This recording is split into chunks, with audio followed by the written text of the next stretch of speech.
হলুদ রঙের মহামূল্যবান ধাতু, অর্থাৎ কথা হচ্ছে সোনার। এমন মূল্যবান ধাতু রয়েছে মাটির নিচে খনিজ সম্পদ রূপে। সেই খনিজ সন্ধান এবার কেষ্টগড়ে। নদীর বালি খুঁড়লেই মিলছে সোনা। এই চাঞ্চল্যকর ঘটনাটি ঘটেছে বীরভূমের মুরারই থানার অন্তর্গত পারকান্দি গ্রামে।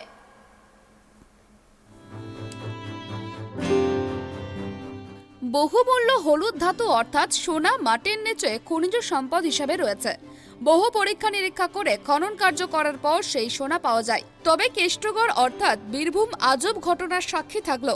এখানে নদীর বালি খুঁড়লেই মিলছে সোনা।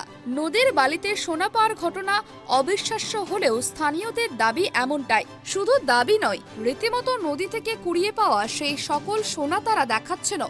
আর এই ঘটনাকে কেন্দ্র করে রীতিমতো শোরগোল পড়ে গিয়েছে এলাকায়। বিভিন্ন জায়গা থেকে স্থানীয় বাসিন্দারা ওই নদীর চরে ভিড় জমাচ্ছেন সোনা কুড়াতে।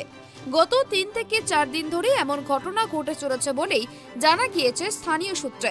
নদীর বালি খুঁড়ে এমন সোনা খোঁজার কাজ চলছে বীরভূমের মুরারই থানার অন্তর্গত পারকান্দি গ্রামের পাশে থাকা বাঁশলেই নদীর চরে। সেখানে নদীর বালি খুঁড়লে সোনার খোঁজ মিলছে। নদীর চরে এত সংখ্যক মানুষের ভিড় জমলেও প্রশাসনিকভাবে কাউকে এখনো পর্যন্ত ওই এলাকায় যেতে দেখা যায়নি বলেই জানা গিয়েছে। স্থানীয় এক যুবক সজল শেখ জানিয়েছেন, গত 2 দিন আগে এখানে নদীর বালিতে সোনা পাওয়া যায়। তারপর সেই খবর চাউর হতেই বিভিন্ন জায়গা থেকে মানুষজন এসে জমা হন সোনা খোঁজার জন্য। অনেকেই সোনা পেয়েছেন বলেই দাবি। এখানে মানে পরশু থেকে সবাই সোনা পাওয়া যাচ্ছে বলে খুঁজছে, কিন্তু পাওয়া যাচ্ছে কি আমি দেখতে পাইনি। সবাই আসে তাই আমি এসেছি এখানে। তো পরশু থেকে শুনছি, কিন্তু আমি কাল থেকে এসেছি। ঘোরাঘুরি করছে। গায়ের লোক কি বলছে? গাঁয়ের লোকে বলছে যে পাওয়া যাচ্ছে। প্রসঙ্গত উল্লেখ্য, ঝাড়খণ্ডের এক বাসিন্দা সুজন দাস 2 দিন আগে ওই নদীর চর থেকে সোনার অলংকার পান। তিনি প্রথম দেখেন, পাশাপাশি একাধিক সোনার টিকলি সহ বিভিন্ন অলংকার পেয়েছেন। এরপর সেই সমস্ত খবর বিদ্যুতের গতিতে ছড়িয়ে পড়ে এবং গ্রামবাসীদের মধ্যে ওই নদীর চরে জমা হয়ে হুড়োহুড়ি বেঁধে যায় সোনা কুড়োনোর জন্য।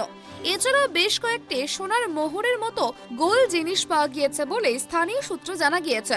তবে এই সকল সোনার অলংকার কোথা থেকে এলো সেই নিয়েও সকলের মধ্যে কৌতূহল সৃষ্টি হয়েছে।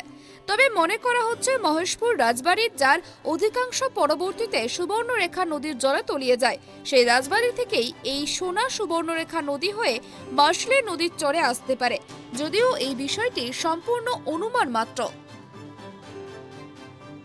বীরভূম থেকে জয়ন্ত দাসের রিপোর্ট, ট্রাইব টিভি।